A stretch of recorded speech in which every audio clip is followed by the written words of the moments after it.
aza mwana moto te po akosangai abongwani pete po awangata nzambe ya le Nazarien, le Nazarien, le Nazarien. David Nzamba ayebana kitoko koma mokondima atako babakolaki mafuta na mosakolima lelo yayo bolingo ebateli le Nazarien lipamboli oyo emonanaka tempeni mama kantelobi kolapie mapapu masopi mafuta tokokisi ena elongo na nzambe oyo babenga na makomi Jésus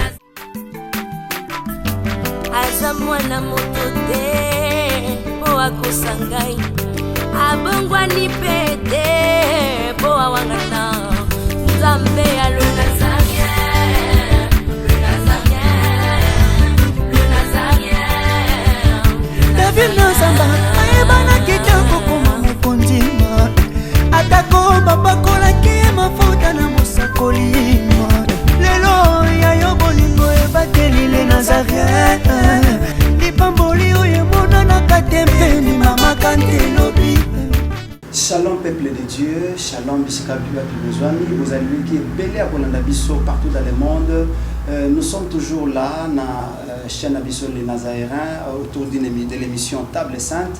Nous sommes avec Madame Tiffany à qui je dis bonjour. Madame. Bonjour, bonjour Arsène. Oui, Madame Tiffany, ensemble avec vous, nous allons découvrir un homme. Oui.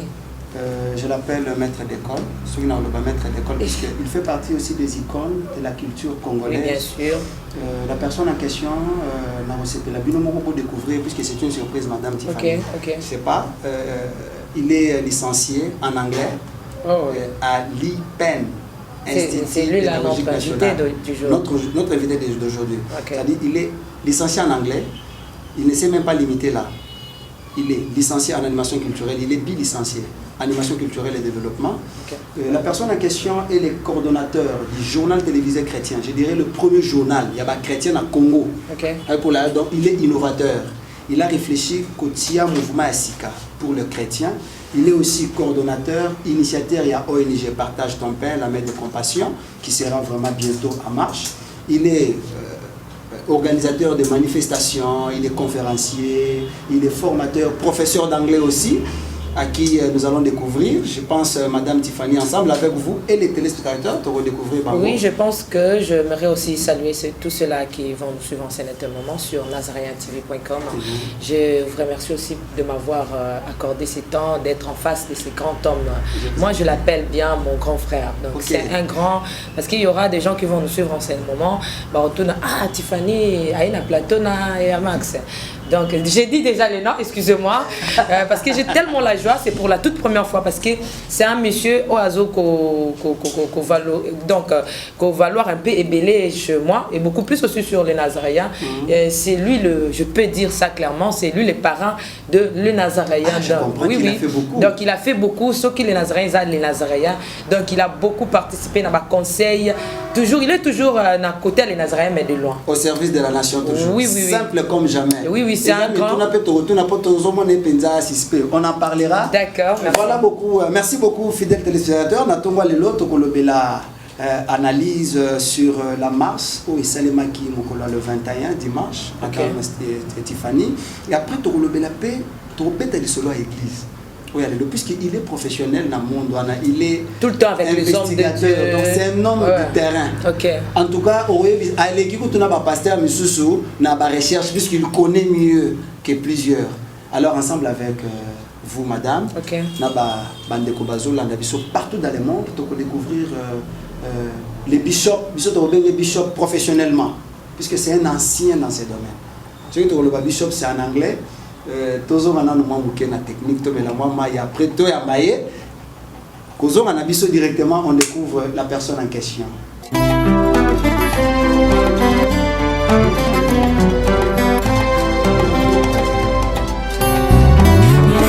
Motima ezala kasi moko bapisaka na moto yo mingi ngana nzima na pesa na masia weza ezali ya moto ya oyo moto ekoki kopesa na bonzambe na yo na langwe bolingo na yo elobisi ngai oyo ozali mpo na ngai natali somo ya bato te kasi monene na yo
masiya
Voilà, Madame Tiffany. Olembi? Non, émission. Je me suis rendu compte que tu as fait vraiment un long parcours pour récupérer la personne. Même si je suis fatiguée, devant cet homme, je serai vraiment l'énergie pour ma question d'aller belé et belé parce qu'il pèse. Vous savez, être à côté, il y a mon toit peser, il faut peser pour que l'émission soit bien.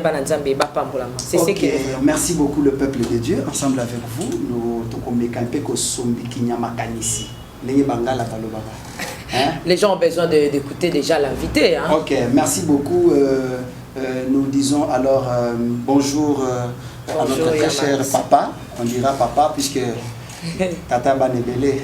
Ok, merci Madame Tiffany, merci Ndeko Larsen, merci Nabande Konyo Soazola Nabiso à travers le monde, merci les Nazariens, je bénis les Seigneurs pour le privilège, honneur, opportunité, vos pessinga.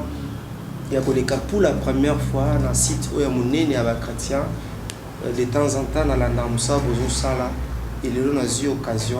Je bénis les Seigneurs pour cela. Merci également pour nos compliments. Je vais c'est mes responsabilités, mon nez à Pozoa.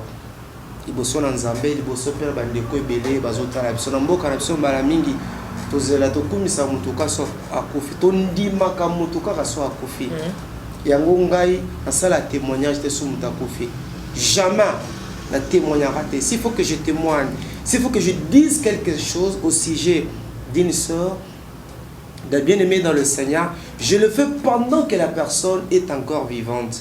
Mais le roman na mutaza na bomoi beaucoup misa été boloba malamu na été bonora été mais soka kufi il fut, moi j'appelle ce genre de comportement diabolique. Il est plus qu'important, il est souhaitable. L'enfant doit être encouragé de tout ce qu'il fait de bien. Cela va le stimuler, le pousser de travailler de mieux en mieux. Merci beaucoup Papa Max, merci à nos fidèles téléspectateurs qui nous suivent partout dans le monde. Madame Tiffany, moi j'ai vraiment une question, je vais vraiment tout droit au but. Hein, oui, il faut aller déjà. Je suis face à une bibliothèque, je dirais une bibliothèque. Je peux déjà. Oui. Frère Max, brother Max, puisque ça a été mon Kisinangai à l'époque, quelle analyse aux Osala Lelo après marche il y a le 21 janvier? Ok, merci Madame Tiffany Bendiko Larsen pour la motuna. Mais il y a la mise au point avant de répondre. Mbalami na mboka na biso. Ce qui boyambi moto. Ani ko mettre ba vie na ye, ba point de vie na ye, ba considération na ye. Par rapport à ces jeux moko ezali ces jeux sensibles, on les taxe. Il est de l'opposition. Il est de la majorité. Il est de la majorité. C'est ça le problème chez nous. Batubalingi vérité. Mais si je parle comme un enfant de Dieu, je parle comme chrétien, pour nous kosunga, bandiko baza la majorité, kosunga ba te baza l'opposition, kosunga ba on peut bazo ka bazum pifo, bazu grâce et pas dans Zambie, un pays comme le nôtre, kozala président de la République, kozala premier ministre, Kozala honorable, Kozala Kokamba, Institut Songolo Pakala, c'est une grâce qui vient de la part de Dieu. Je reviens maintenant à la question. Nazana ni la majorité, ni l'opposition, Nazana couleur politique qui m'ont côté. Mais je parle comme un enfant de Dieu. Je parle comme, n'est-ce pas, Nebiobi, lorsque la sentinelle voit les dangers venir, il sonne la trompette. En ces temps de la fin, nous avons besoin des enfants de Dieu, n'est-ce pas, qui vont sonner la trompette, qui sonnent la trompette pour nous aider bateau. C'est très important, au lieu d'avoir toujours des flatteurs, des gens qui sont là pour cajoler, pour flatter. Non, moi, dans ma flatterie, Jésus est le chemin, il est la vérité, il est la vie également. Voilà pourquoi, puisque nous appartenons à Jésus, nous sommes obligés de dire rien que la vérité, attends que soit, attends que ça la passe, mais vérité sont là. Mais ça a sambaté, hein, Papa Mars. Le 21 mars, le 21, Nazolo Bango, na passe na motema, pour ça na lela, pour ça na mi bois kanase, pour ça na pasola bilamba. Un moment pour ça mo kilipe et sili au regard des images que nous avons suivi tous à la télévision. Noki motema passe dans le but ankolo ozali wapi. Mabeni nzamba sala ki akopesa biso mboka kitoko boye, mboka epambwama, mboka bozwi, mboka bomengo. Nkolo na lelaki. D'abord je dirais que marche ezaki le 21, mais le 20 vous remarquez que déjà l'après-midi Kinshasa ezaki ba agitation. Ba moutillage qui a coloca à travers la ville. Et puis le même samedi, il y a des églises, samedi 20 janvier, il y a des églises qui ont prié. Hein, qui ont prié le samedi. Ils ont prié le samedi dans la soirée. Et dimanche, l'église mingi peut basala culture. Les catholiques, bon, ils ont la messe moko. Après, ils marche. L'église de Réveil et tant d'autres églises, en tout cas, d'une manière générale, quitte les ala quitter. Quitte les ala qui ou la quitter. Parfois, 6h, 8h ici, 7h, 9h ici. Même les quelques églises qui ont prié, au sentir que l'église n'a pas quitté. Et par curiosité, vous m'avez présenté, Nazali coordonnateur d'une agence de presse chrétienne, et par curiosité, je m'étais dit non, journaliste Ebongara, Amona, Ayoka, Amona, il faut qu'on aille sur le terrain pour vérifier l'information. C'est par curiosité que Nabimaki. Na paroisse moko bona bimeta na moni batu na mandalala. Na moni batu mandalala, ba chapelé, et puis mbala moko motepelaki et bardaki. D'une manière générale, je crois que c'est ce qui s'était passé. Mais l'ouko salinga passe. C'est ça que tolani ba image na ba TV. Comment on a la Bible, comment on a ba chapelet, comment on a bateau baza na mundu kité. Bateau baza kaka na Bible na chapelet na mandalala. Il y a eu de balles. Comment il y a eu de balles réelles. Les alaki to monipe comment bateau gaz lacrymogène musala nango oyi salaki to moni yango ngai moko na bila kene ba curiosité nazobi ma quelque part gaz wana donc pour la pneu ma gaz mais je l'ai vécu moi-même talanga na bela misu je vous dis maya miso lokola mvula miyoyo bande ba excusenga miyoyo donc on sentir que ezali sous ngai na bi ezala kande boye c'est ce qui m'a et directement j'avais décidé de rentrer à la maison. Et quand je suis rentré à la maison, toujours par curiosité, je tenais à connaître comment la situation se passait. Je suis allé quelque part. Na kota même l'hôpital moko, na moi bandeko. Oyo bazo ki ba musu ba blessé hein, ba blessé et belé na centre mon na kota kiana. Et là on qui passe na témoignage. Ba musu na 4 hôpital. Mais gaz lacrymogène ba boa kela bango. Tina 4 hôpital wana ezali pembeni ya paroisse. Et eloko mususu ba témoignage onga na zui. Ba de comme mususu tango les éléments ba koti tina 4 ya paroisse. Ba de mususu ba kimaki na ba toilette, ba mususu ba kimi na ba salle de classe, mais ce qui m'a choqué, les quelques éléments ba kotaki ko boto ba téléphone ya bato, ba boto la téléphone ya bato. Même les quelques bien-aimés na katia centre wana ba boto ba mbongo ba boto ba téléphone. Donc il y a des choses toujours le bapo na passe à motema toujours c'est pas que tous contre qui que ce soit, mais nous parlons comme des chrétiens, des choses que j'ai vues, des choses que j'ai vécues. Moi je pense que prochainement bazo à disposition mususu. Je trouve peu commode, c'est ça le terme, peu commode. Bandeko baza mandalala. Et je suivis moi-même sango ya paroisse Saint-Joseph à lobi boye. To landia ngona ba télévision à lobi boye.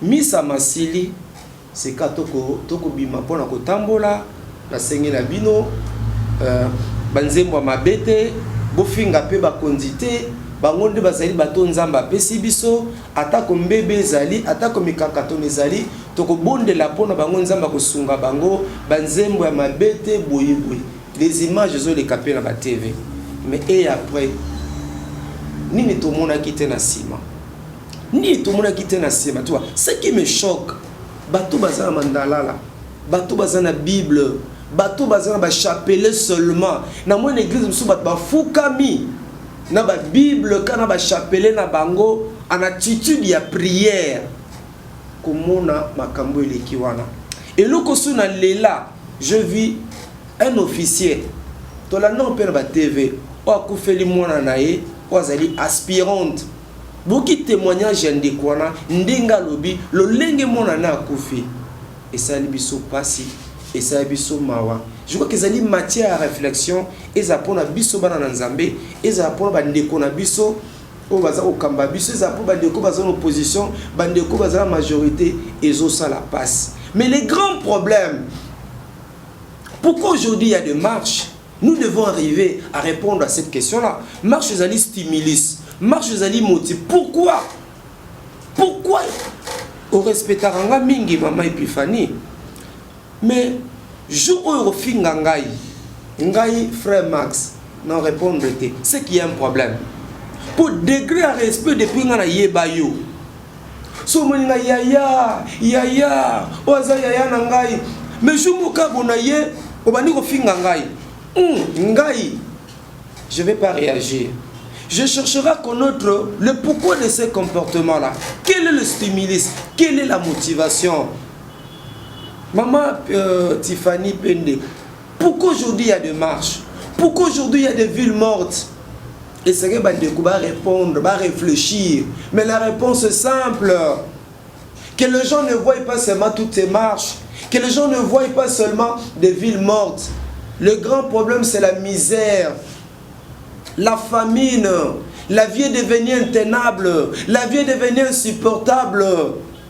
Kozala Congolais comme le kola lisumu, kozala Congolais comme le kola pasi na kati na mboka na biso, kolie ezali pasi, kolate ezali pasi, kotina mona na classe ezali pasi, hospitalisation ezali pasi, mutasisi musala pozo musala, fazala ndeko ya, fazala parti politique ya, ifalo ba munoko yi, ifalo munoko songolo pakala, fazala munoko ya, ou encore on doit initier na loge songolo pakala. C'est ça le problème que nous avons aujourd'hui dans notre pays. Et toutes ces histoires là réunies, et boti kanda na mitema ba congolais, et boti kanda.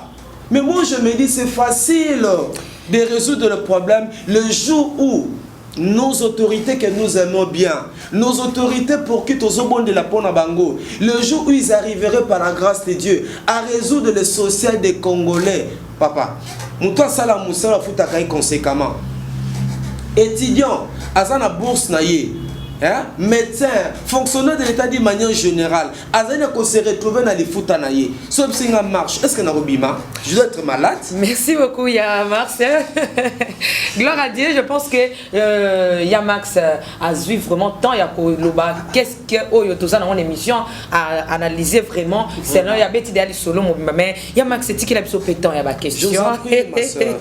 Bon, apprendre biso teneka Yamax Salobaki, tozo sala juste musalana. Nabiso. Mais Yamax, na tuna yo question et la misamana sous question. Est-ce que parce que marche oyo et salami et ya ba chrétien. Ce qui biso le lopé to koti makambango poto mon ke pe na ngambu ya ba chrétien. Bon, pas bien même eza makamboka. Voilà, mais la Bible nous dit que Dieu n'est pas un Dieu de désordre. Le Dieu que nous avions créé, c'est un Dieu de l'ordre. Maintenant na nina tuna yo. Est-ce que vraiment pour monsieur ou bien monseigneur Mosengo aza vraiment na posa ya marche wana et réussir complètement ou pas na lisu na yo nemozo sala la expérience au pire ozi ya basela nzambo za. Deuxième question, soka za na posa réussir papa Max, tout le monde a ka manifestation ya église catholique ceux qui balobi ke bazana misa moko ya monene basanga na kesika moko ba kokuta na lettre la cathédrale non ba nyonso nzambe boya bino nyonso tout okuta na esika moko tant ba kuta na esika moko nde pesi ba mon pifo na lisanga wana parce que ba l'union fait la force. Pona nini monseigneur Mosengo akotika eteni na eteni bisika na bisika moto na moto se prendre en charge ya ko bima sango na sango se prendre en charge ami bimela na ndenge na yo pona yo étude nini osaleli yango côté wana est-ce que ezali na moi flouté? Ok, une très bonne question de Konangai Tiffany motuna na yo. Nakanisi que ndenge na otikoloba awa ba marche wana ezali langage, ezali mode d'expression. C'est un langage. Au moins si bébé au moins on a moqué sa zolela ngé ba hypothèse ezali ebele. Soit tu as besoin qu'on lia. Va changer couche. Soit va changer couche ceux qui pampers c'est baby. Soit tu as besoin maman Mélissa ou azo kamutu passi ou il y a toujours un problème. Ou bien pongi ils ont besoin de bercer à là. Donc ba marche wana ozomona ba ville morte wana bilo ba exercice wana nyonso ozomona mona na c'est il y a un problème. À la base il y a un problème. Il y a quelque chose qui ne va pas. C'est une expression. Ezali kolela ya bébé, kolela bébé. Yamuna lingi be mission aboye. Nesika ba silika. Nesika ba to ba non. Frère to moni sous clarté. Ezabe mission zo sunga. Sous bazio ngolo kola bato pour ba kondiba vita toujours ba flatter. Mboke zo kufa pona ni. Ah là tara bien. Ah excellence biko c'est mikina. Ah mokonzi. Vraiment bike discours en est danger. Ou mais là ou be boyeboté. Tout le monde ne peut pas réfléchir comme ça. À un moment, c'est que bakonzi balinga rapé, muto zo pe na vie au contraire. Ozi a vie naïe, on analyse yango et ko sunga. Nous parlons puisque nous avons notre pays. Nous n'avons pas un autre pays. Nous n'avons que ces grands pays, la RDC que Dieu nous a donné. Et si cela dépendait que de moi, et parfois je serais camerounais, je serais indien, je serais belge, je serais américain. Mais Dieu dans sa souveraineté là permet ce que tous nous n'avons que ces pays. Ba marche wala nyonso madame, c'était langage. Et ce que maintenant ba konzi, ba vanda, ba analyser. Ba réfléchir peuple tobi bango boyete Moussa Nzambe toyebi boyete pona nini na komi boye pona nini boye nesika koleka na TV ya kofinga nesika koluka guerre nesika koluka rivalité nesika koluka ekoma lokola bras de fer te bavanda ba analyser c'est possible. C'est possible qu'il me kota na Congo. C'est possible le lot qui monte lukaka na bomoko bolingo ezonga na Congo. À partir makambo ezole ka bakondi ba vanda. Bazo ape bato mususu yo bazo réfléchir lokola bangote. Bato mususu bazo ape na makanisi masusu ba vanda ba solola. Les années et puis à chaque problème, à tout problème il y a toujours une solution à tout problème. Kofinga Monseigneur Mosengo. Papa Mosengo baza bato tia kokufaka ayebi nzalate hein. Tia kokufaka ayebi nzalate. Tia kokufaka ayebi pasi penzo biso tozomona te. Bazali batata milimo. Les hommes de Dieu de manière générale bavanda kana biso, bayambaka biso, tokendake pa na bango, bayiba pasi na biso. Degré va passer na biso baza komona yango esa nini etini bango lelo baloba nde yango na tuni tena likanisi wana oya zo loba est-ce que azo sali lango pena na lolenge longo bani tata Mosengo ndo biso le nazarien pe to pesi mbote est-ce que tata Monseigneur azo sali lango penza na lolenge to boite kotinda bato basa la marche eza mabete est-ce que azo sali lango na lolenge azo linga ke et aboutir tes problèmes eza non et aboutir parce que ceux qui sont na souci aboutir faut baza analysanga be moko baza la esika moko et loko ni eza ko empêcher Monseigneur azwa église mobima catholique mobima et yangana kabis bai na bipai bakutana na cathédrale basala be misa moko na sima misa wana et permettre batu nyonso tout balongana na église de réveil ba okekutana kuna babima banda c'est comme si Monseigneur azana posate que marche wana et simba. Je comprends maintenant la question. OK. Ba marche ba ville morte eza ba moyen de pression hein eza ba moyen de pression oyo bande corruption ba catholique mais le lope malembe ngabenga ngo mouvement entre guillemets bato musu ba bandi pe kokota yango même atako bazolinga kwa komi bimisa boyete biso tozana domaine église au monde que bato belé bakomi kokota malé mais na kati ba mouvement yango. Donc ezali moyen de pression. Ça lokola tam so mona oyibaki tam so babi oyibaki mbongo. Te nebaki na mbongo te. Pas mbata rebe na mbongo te. Pas ce qui passe l'équipe bato musu basalani andimina cédé. Wingam na zoki yango na tsako na sambeto ezalaki $1000 pesa ou pesi. So pesa ça nini. Et c'est batiki yoti. Donc bozwango na nde angle wana. Ezali ba moyen de pression. Ezali lokola mutuka. O mutuke koufe mutuka ba tindike. Tindika pour démarrer. C'est ça tout ce qui se passe là. Bozwango na ndenge wana. Mais lokola mutu qu'on se le dise. Eza na marche le 31, eza marche le 21. Eza na bana mboko ba kufi. Eza na bana mboka oyo batiki biso. Eza bandeko na biso musu lelo bazana matanga bakolela ngamona kendaki na hôpital mo quelque part ya église catholique na moni boni bandeko bazole ba blessé boni batondi wana ozomona ala ndiki makamoko mo kende puisque l'état congolais ne se laissera pas faire to ba vériser mission vérité les émissions ba nzamba l'état congolais ne se laissera pas faire que l'église a sanini a konzaï a rotikate. Donc aussi longtemps il y aura des marches, sur ça l'analyse bien. L'État congolais s'imposera, appliquera la rigueur de la loi.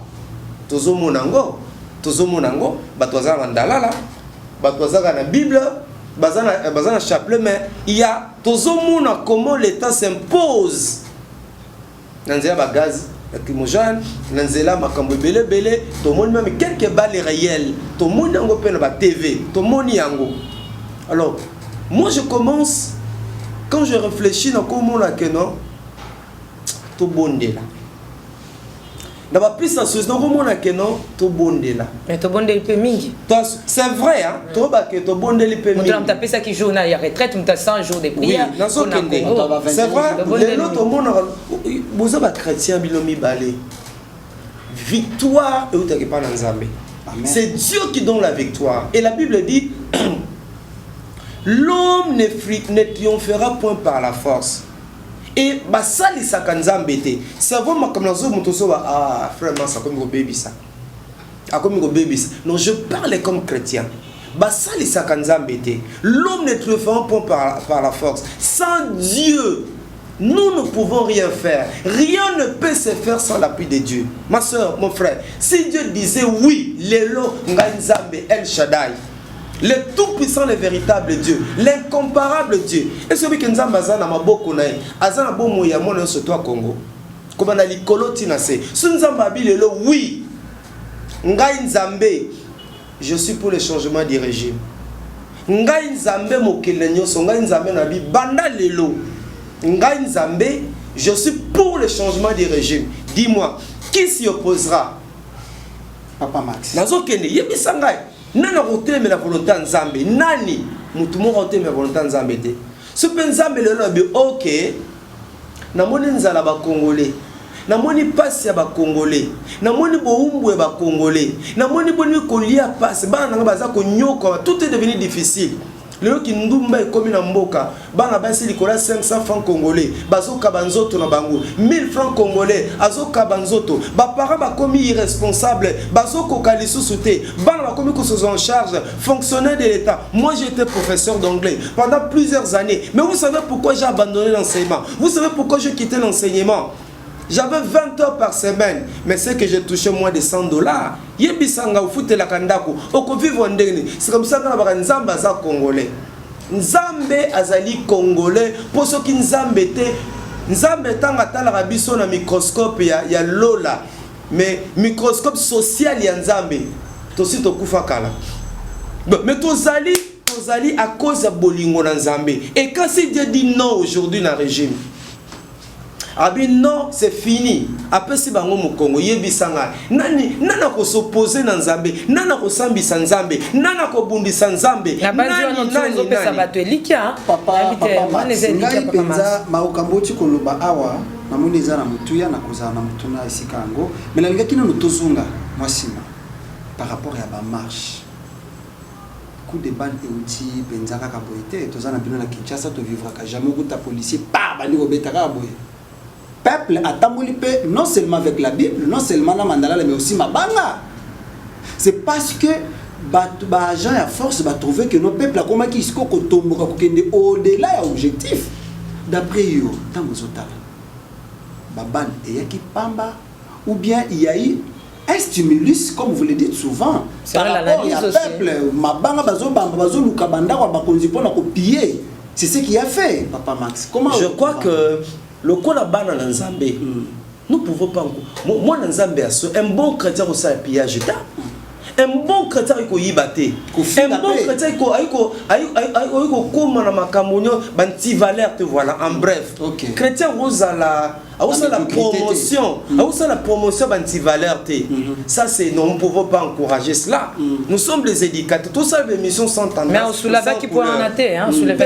non c'est plus que vous me posez des questions je peux pas tout dire oui ngai moko pe na tambolaki ngai moko pe na monaki les dimanches parce na commune mon otanga kombote et si tozo tambola mais na moni bato ko bazolan bazo kata bato et des jeunes garçons comme toujours opportunistes baluka occasion ya bongo bakuluna ils cherchent des occasions pour kata ba chaînette tout ça et nous pouvons pas encourager ce qui marche les alliés pacifique tobeki marche pacifique et senge pe les cané concept benge pacifique dans une marche pacifique boy ko pillete boy ko yibate mais le problème est comme il infiltré comme il kota intrus comme il kota bato baluka opportunité occasion ah marche zala ah OK bango pe ba bonga mina ndenge na bango c'est comme ça que nous dirons aux organisateurs il faut toujours veiller ko pamela ba comportement wana ko pamela ba comportement qui marche et ont l'occasion de prendre voyons sur toi ko yiba ko panza ko sasa wana zali mana nous pouvons pas encourager nous condamnons n'est-ce pas ba comportement wana frère Max toyokio penzani lobby par rapport aux organisateurs est-ce que il est nécessaire que ba marche continue kaka tant vous otala marche il faut continuer ou bien tokoki ko kata tozu solution mususu et on a dit que je crois répondre à cette question là ba marche ayé pambaté Nicolas Sen ba marche to vana na Kinshasa on n'a pas connu ba biloko wana na ba marche ça la plusieurs fois to moi par exemple le 16 février 1992 comment est-ce que ba marche ndé bandi le 16 février 1992 Congo zamboka ba marche répéta ki angopé le 23 février ba marche nyoso ezo takaka il y a un problème alors be miso ya boye sunga bakondi ba vanda ba bazo kambekolo ceux qui ont la gestion de la res publica et ça moment ba kende quelque part ba sa journée de réflexion ba ça là ba benga ba lobana mabe ba politicien na biso afungola mité maté a osane na majorité a quelle une idée a lobana été les mêmes personnes abima sanini akelo bakuna ah biso peto baye ah bisope mais makamonyo se comme en opposition au tarawat bato opposition ka bato bazo mema kuna on peut bazo en opposition à ça nini bazo mema majorité mais bandoko bazo kamba biso bavanda même 3 jours 4 jours ba réfléchir non ce n'est pas la première fois aussi bavanda non ba réfléchir ba mitu na question pour na nini mikolo yo ba marche yemaka ba vanda ba réfléchir bafungola mutema baloba la vérité te eza pona boto mono eza pona boto mekana no peuple aza lokola bébé bo pese loko azo lukalia peuple azo luke loko bo pe su bo pesi eloko mais Max le cause lo que peuple ana posé loko yo étant que peuple étant que chrétien aussi est-ce que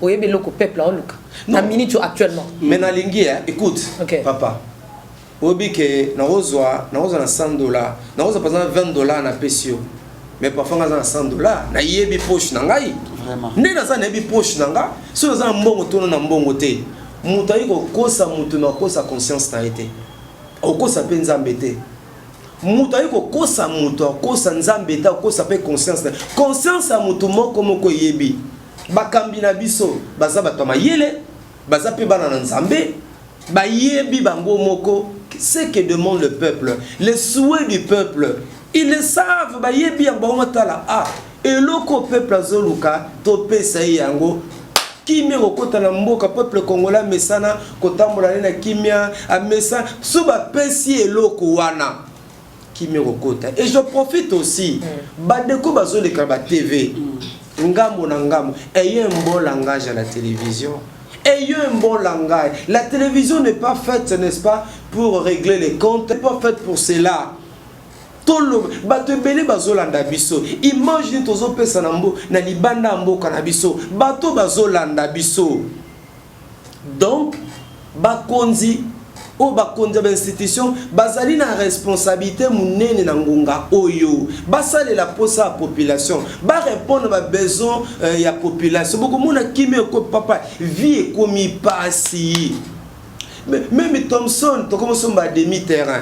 Soso, demi-terrain. Oh, mais la tiba tia miliki. Et ça, moi, passé. Nos vie est comme ta la. Qui bot botambola kano. Botala comme ma vie est comme lelo. Kofoute landa. So qui bana potote lelo. Bravo na bana pote bele bazolanda biso. Nzamba pambola bango. Lelo beaucoup fait dans la famille. Yaya, aux en Londres, kono lobinino. Libala. Ya nani mama kingandi kuna olobinini naozela kaka code comme tongo nyoso kaka code. Merci ya Marcel. Merci beaucoup. Toti kalana na point nanu ya marche ya le 21. Kabia même analyse na nyoso tout passe à Congo congolais nyoso yebiango. Même ata bato ba kamba biso ba yebi passe wana to mona. Même ata ba opposant ba ta pouvoir ba yebi passe au peuple congolais zo mona. Ebungi mutute. Même ata bato bazali banda ba yebi passe to zo mona. Tozo ngana na marche ya le 21 pour tout na yo. Mais pas c'est non que non marche le pas si mais et singilité que on pour les années. Mboka na biso to comme on dirait to ko tika bato. Boy ba no balimbisa. Buzo mano balanga na ndenge ya bien pardon e ko sunga. Et comme le roi to ko tika bato moko ba bonga, bato moko ba zwa, batunga ba immeuble, bango to ko tika ba biso to zo observateur. To zali observateur te. La Bible dit la justice élève une nation. La justice élève une nation. Bozu ya ekolo, bomengo ya ekolo. Je ne demande pas nga lokola enseignant, nga lokola journaliste, bafuta nga lokola député. Je ne demande pas dans lokola premier ministre. Je ne demande pas même minimum ya vie. Obiki ba prière c'est comment ça na Congo même nzamba comme silika. Ma prière sur ton sang na Congo, même nous avons besoin de ça liboma, ils ont besoin de kanda. Non, papa, yoka pays. Je donne un exemple. Je cause avec une maman, aza veuve, mon bala tiki le bala misato, papa nangai. Maman a fonctionnaire de l'État, a touché à 115 000 francs congolais. Une très jolie dame, a foutu la nakwa $100. Aza bala misato, yeba foutu kaye. 115 000 francs congolais. So beti machine 62,5. Voilà. So beti machine lelo 115 000 zana 62,5 yebisanga. Afutanda kundenge nini boye. Mais maman na bolinga tansa kindumba. Bolinga te. Ausaki. Eza batu musuma kambakana kusala te. Bakumi kusezana ausala ngone sengote. Ausala ngona pasi azana shwate. Bakonze basunga biso. Maman, ce que je dis est important. Ce qui va arriver pour résoudre les problèmes sociaux na biso. Yep ça marche. Oh, les 23 qui gagnent marche. Mutabi Mazata. Oh, jour qui gagnent ville morte. Au moins na TV. Ah, ya. Même les jeunes les jeunes tout bazu misala na bango batonda raté. Non, tout ça la raté. Yo que tous la réaliste papa. Mututo comme le minimum ya vie. Mututo sala quand salaire na comme se doit. Mututu a comme la facilité, Moussale est comme accessible. Papa, jeune aussi c'est classe le lot. Azana facilité aux Moussala. Papa, tu créer ba dynamisme à bongo. Oh les 23 qui gagnent marche, Mutabi Mazate. Mais à Max. Oh ville morte. Bango moko baroya. Yom côté ville morte. Mbata. Bato bango bakoma ko boya. Ponani ville morte. Ngazana salaire nanga bien. Tu vois, c'est ça le problème. Quand un groupe d'individus va prospérer, va exceller, et va moussous. Vous comprenez? On a vu même hier des gens qui injuriaient. On a vu des gens qui disaient n'importe quoi. Les images sont là, vous suivez à la télé. Mais aujourd'hui,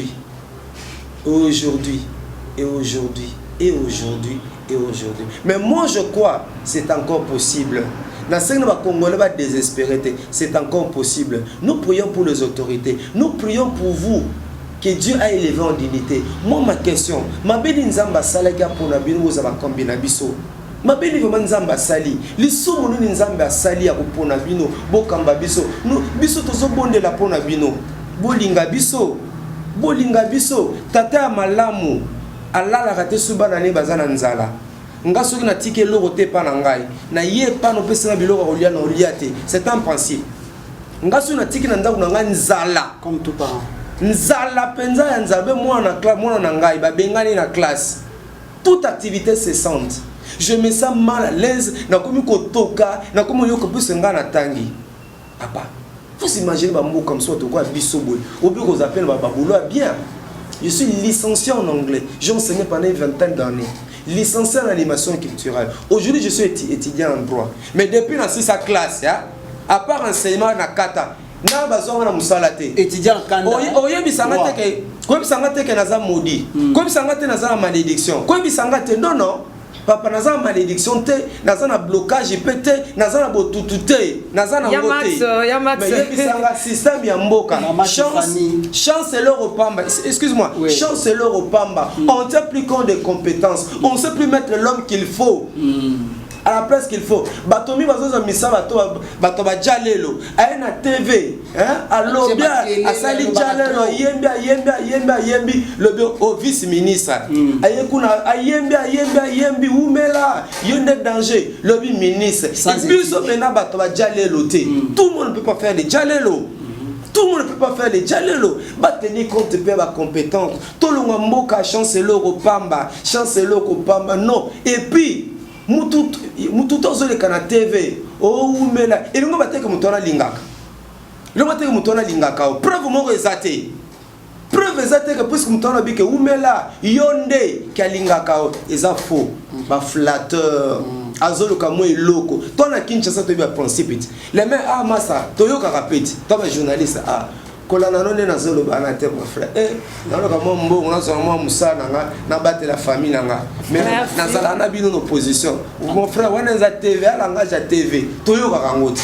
Vraiment. Merci Yamars, vraiment tiki la kabiso pe moi temps, il y a ba question. Il y a ba question poser des questions zébélé tous en quatre analyse il y a le 21. Tous toujours kaka na église catholique pour yango ne mutu ezo mema va o yende moboko ya makambo ne surtout azokumba ba réveil ne surtout azokumba ba chrétien plutôt ne surtout na sima mon congolais. Mais tout nana le 21 dans les 31 tout monde qui ba to ba kufi. Pona yo, le 21 sous pe ba kufi bazoki ba côté na hôpital. Papa Max c'est toujours ça l'analyse awa. Pour passer Congo na zo bandela ba tout ba yebiango. O zo lo bana Papa Max to yebiango mutu moko taza ko ignorer yango. Question na ngezali we Papa Max.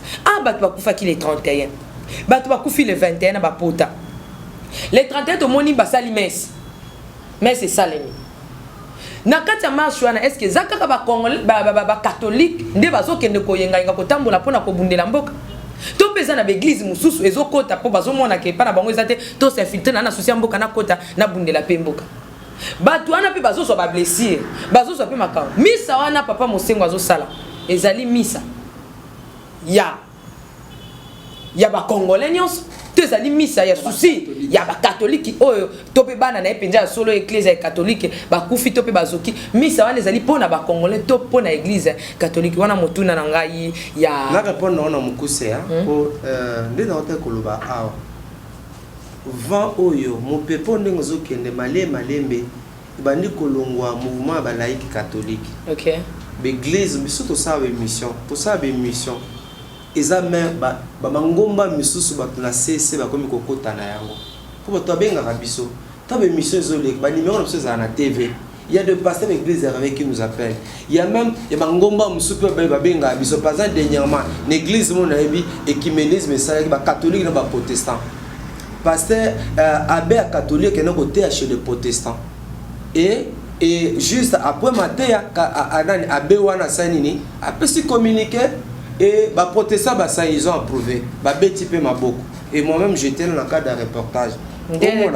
Donc, malé, bezo kende, l'église musumu batwaza, na obazo na TV za théâtre. Na TV devant caméra za na théâtre. Mais na scène na bango biso ba oyo. To sala ka be mission na bango.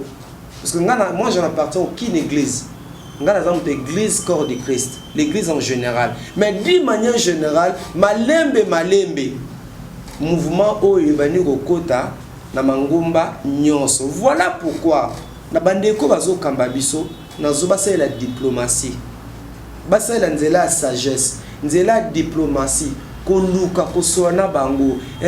Na kuku koluka koswana bango, kokuta na bazali bana mboka, kokuta na bango, koyoka bango. Papa, nga na mona te likambo ezanga solution. Likambo nyonso ezaka na solution, na nzela li solo, na nzela ko solola. C'est possible. Puis tant ozo mena na TV, bande kwa ngam na ngambo, tolo babiloba lobate, to tozai bana mboka, bana tata pe mama, tata moko mama moko, baswana kati. Babunda kati suka so basani o bayambani bapesani tozali biso nyonso to bana Congo. Et puis problème ya Congo lelo esenga ndenge Salomon alobaki obi histoire ya basimi bale ko bazowelela mwana to bi histoire na kata Biblia Congo siko zo senga il faudrait que mutu moko tellement loba non pour le bien du Congo, pour l'amour du Congo, pour n'est-ce pas l'émergence du Congo ngana ndimi na perdre. C'est très important. Moment tokomi ebitumbat ngambo na ngambo batelemi ezo senga la majorité mutu moko ba non ngala ndimi na perdre pona bolamo Congo na boy Congo kufa na ngambo po opposition mutu moko ba non ngai na ndimi na perdre na boy Congo kufa na boy makila bana mboka etanga ngai na opposition na ndimi na perdre. C'est ça comme toza nango leo na Congo. Il faut pas toi le ba non. Tomez l'exemple à Yesu, les rois des rois, les grands prêtres comme disent les Kinois. Mais Jésus ne m'a qu'à perdre de gloire en arrière. Nous connaissons l'histoire, les châtiments qui donnent la paix est tombé. Tout le monde dit comment Jésus a qui diminué, comment Jésus a qui crucifié, comment Jésus. Mais Yesu a une capacité à père, bateau va blaguer dans l'accent. Mais à ça, Papa Max, ozolo bapenza kitoko mamitune zali ebele nali na mutuna moko na lingaki na tuna lobi bien par rapport ya disolo pa Max ezamba la libosote. C'est pas la première fois que bakutani basololi. D'abord ko banana ba kambia ba église jusqu'à ce jour. Lelo tolingi to betana to za la clair puisque eza émission. To yekola ko lo basolo. Catholique a eu décision yemoko. Na kozonge lo sima popé ça peut analyse il y a un discours il y a docteur Ekofo le pasteur wa pesaka to beta li solo ango conseil no kopé ça d'abord avant to banana bakonzi puisque bango ba bien sûr que baza bakonzi mais ils ont leur père spirituel ceux qui ba père spirituel ba yokanité atako bana ba yokanate conseil no kopé ça d'abord na ba kambia ba église confession religieuse to ba. Au moins il est une très bonne question. Église de manière générale, mboka na biso silinguya pour ils divisé à cause ya bato balingi matériel, bato atamoi na compromission, bato balingi mbongo, balingi bozui. Papa bambo lelo pomto zana ngona mboka responsabilité ga d'abord eza église. C'est l'église qui a échoué, qui a failli dans sa mission. Papa bato nyonso baza la majorité ba en opposition baza l'église na bango basambela baza ba pasteur na bango baza ba tata milimo na bango baza ba nganga nzambo balandaka bango. Papa na ba mboka ya solo ba moment ya boye okomona ba ainsi dit l'Éternel robima ba ainsi dit l'Éternel robima mais lelo bato nzambe belé. Ce que le premier ministre assemblé dans l'église et comme gloire, sujet à gloire et honneur. D'ailleurs, le premier ministre est pris dans mon église. Dans mon église, le premier ministre est pris dans mon église. Tel général pris dans mon église. Tel c'est mon ami. Vous comprenez le langage. Bato plus balingi ba jeep, ba moyen ba homme politique, ba zo tient à disposition na bango. C'est ce qui les intéresse. Et puis deuxièmement, ma belle église et yebani polele. Son solo ne va pas service, ba yebi biso malamu, ba yebi ba vrai serviteur de Dieu. Ba to ba service à sécurité. Ba on ba yebi vraiment ba sala nzambe a solo. Mboka na biso ezali soni. C'est vrai, il y a encore des serviteurs de Dieu qui n'ont pas encore fléchi. N'est-ce pas na mboko to si to assistant na procès. Ya ba sala nzambe basala nzambe bazo samba to assistant ba procès escroquerie ya basali na nzambe. Comment voulez-vous que ba acteur politique bato seso basala nzambe? Comment voulez-vous ba professeur le côté belé pesama nzamba ya bisinga yondo za président de la République nzamba ya bisinga bouéboué et est-ce que Salema donc acteur politique ba yebi buzoba na biso acteur politique ba yebi mutakala na biso makambo na biso ya mabe ya église et c'est yebani pa na bango une fois no so acteur politique mo bisinga azala pe pasteur pasteur wana azape na ba institution azala pasteur très max azala pasteur to mutomela biso ba 20 na yeboy izakuna l'accent kotu lobby ko tokene pas likangu na ye tokene ko lia tout ça vous voyez le problème c'est comme ça l'église à Congo et ça nini et c'est limoto et c'est limoto ya mona baba merci mi ba culte mingi o ba konzi ba roya et comment nango théâtre de chez nous et comment on pas formalité ba toaza roya na bango ce qui église ba sala nzamba telemi ba sali nzambe na boye longo bani papa mais qui me rozala donc bakambo besekete ya pe ba tuna nzambe ya mboka na biso belé compromission eza trop ba sala nzambe to yoki na mankiona ba miracle lokuta ba prophétie lokuta makambo belé papa ba service de sécurité ba mambo belé ba yebi makambo belé yebsanga auto c'est sous église né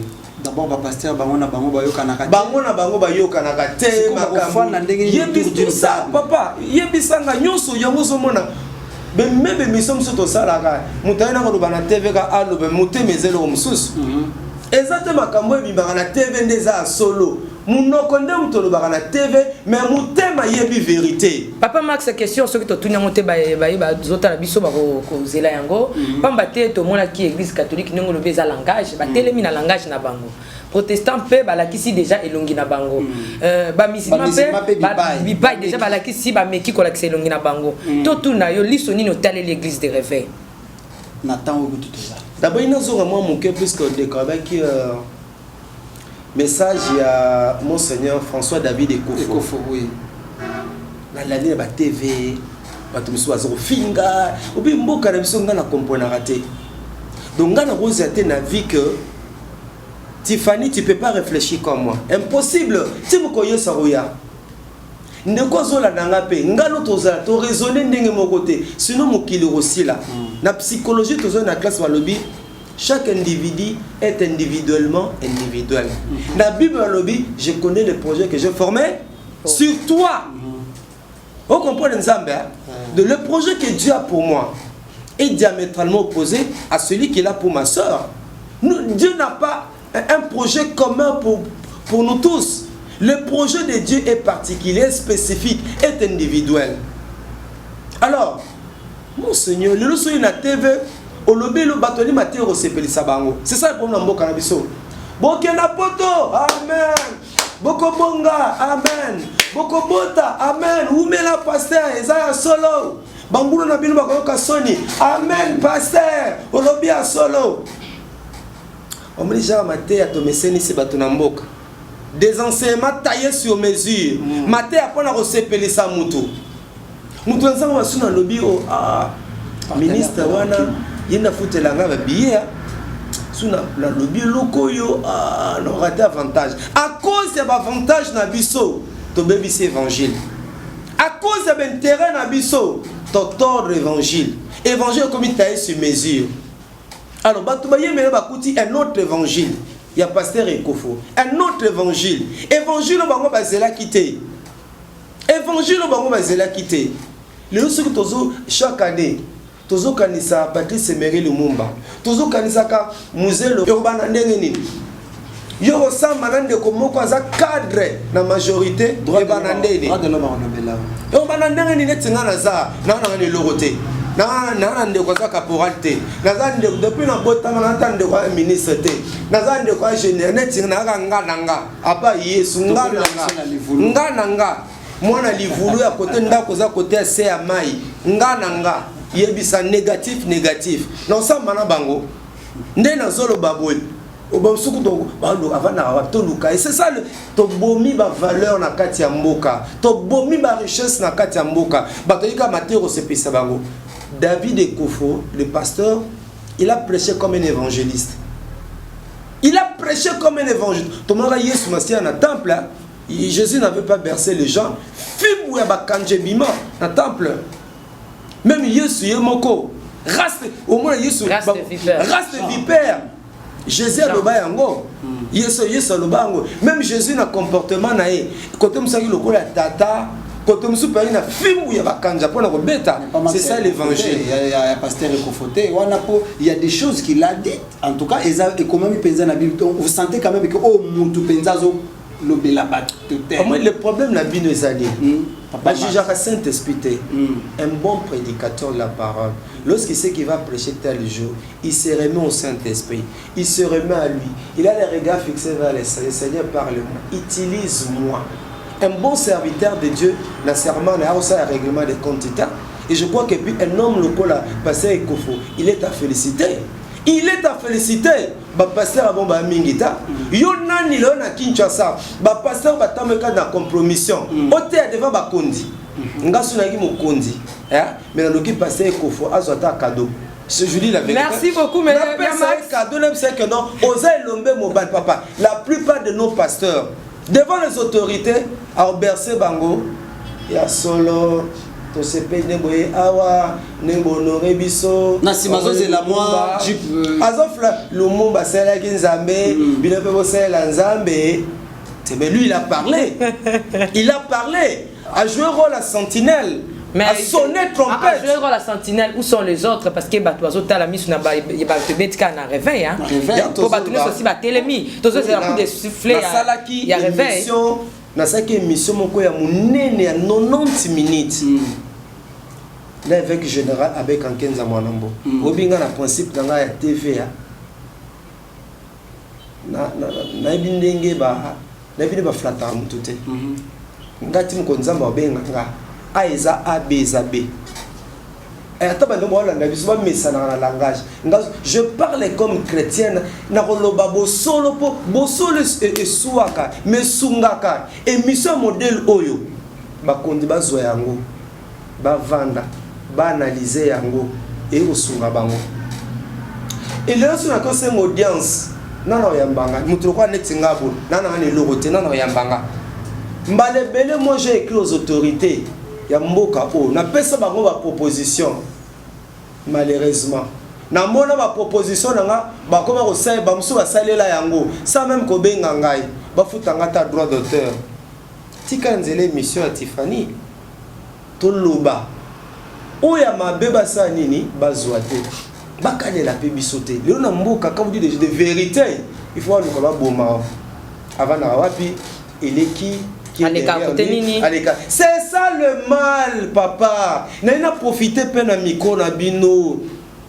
Nous n'avons pas connu ce problème à Kinshasa, l'empoisonnement. Nous n'avons pas connu. Surtout à l'église, papa. Ça vient d'où? Toyebaka makambo wana te, yakobomana. So il est lo bominga. Nini yango rozwa. Eloko nini rozwa yangai. Ata moi grâce à mukela zanango. Babaksela otifanita. Babakselo Tifanité, nous Namboka Congo tozaka na bolingo bomoko, mais depuis un certain temps, bato tout bazo pesa ba idée na bango pona mboka. Il faut qu'on élimine bango. Il faut qu'on élimine bango. Azo veille conscience à la population. Mais non, bah continuez éviter ba flatteur. Vous êtes entouré par des flatteurs, des gens qui ne vous aident pas. Ça cause de leurs intérêts égoïstes. Mais ceux qui m'accambent simité, bah mon abangote.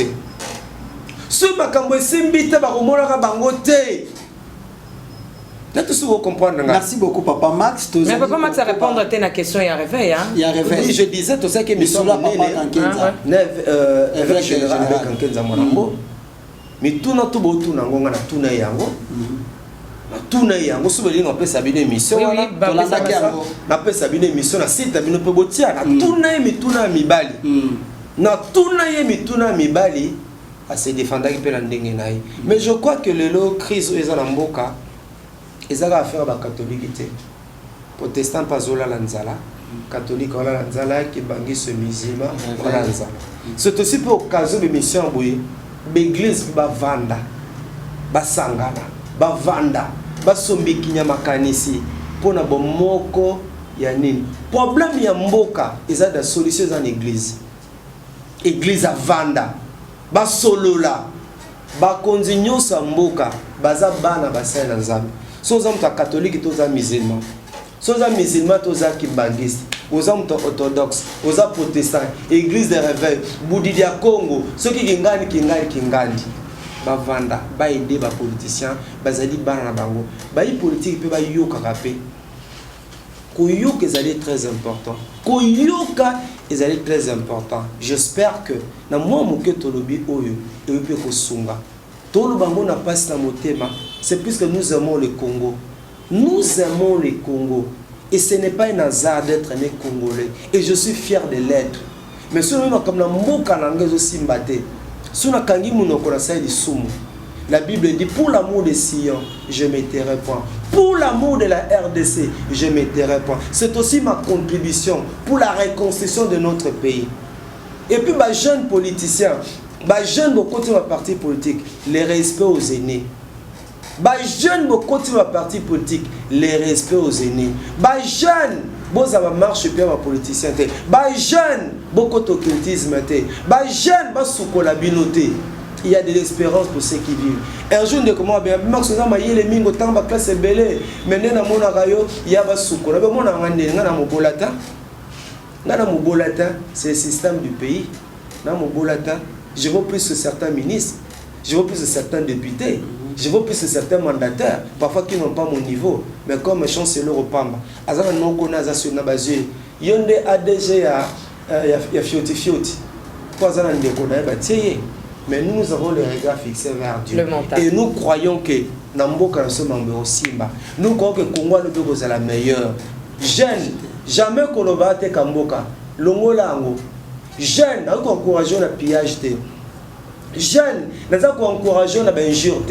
Jeune, nous encourageons la menace. Jeune, nous encourageons la mabuzoba. Te otekara te kamai. Otekara mungwa te kamungwa.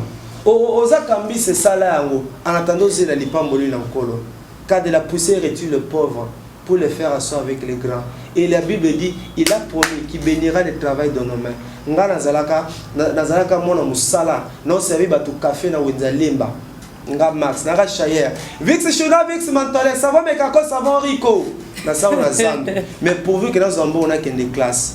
Premier diplôme nanga comme licencié en anglais. Na sana Vixina Vix Mantalex. Ça va mekako ça va Rico.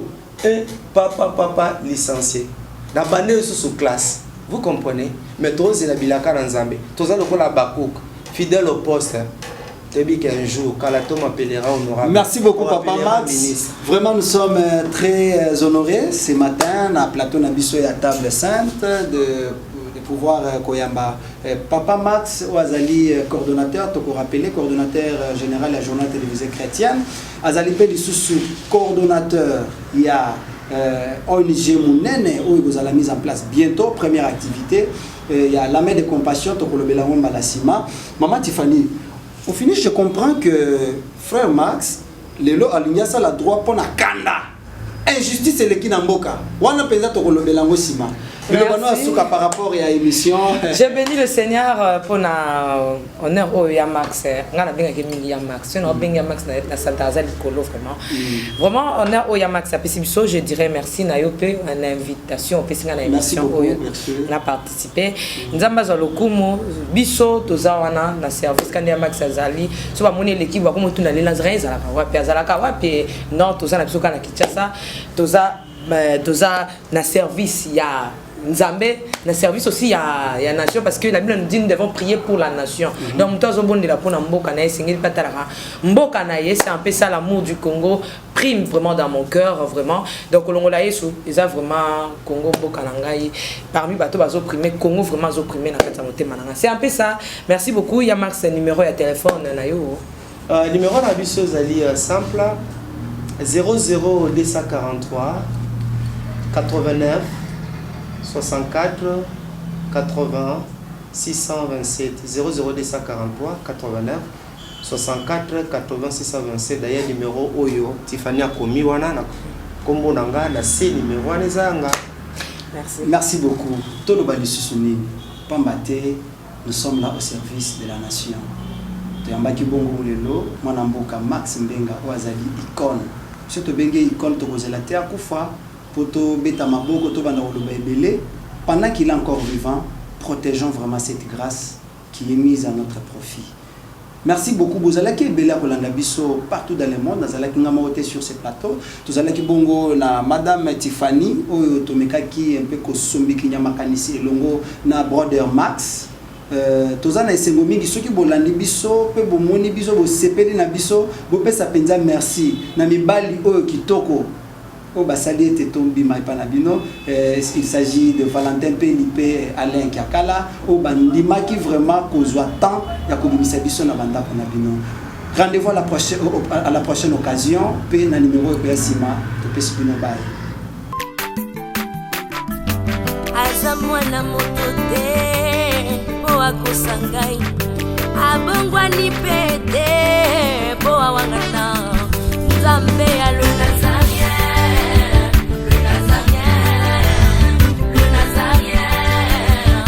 David Nozamba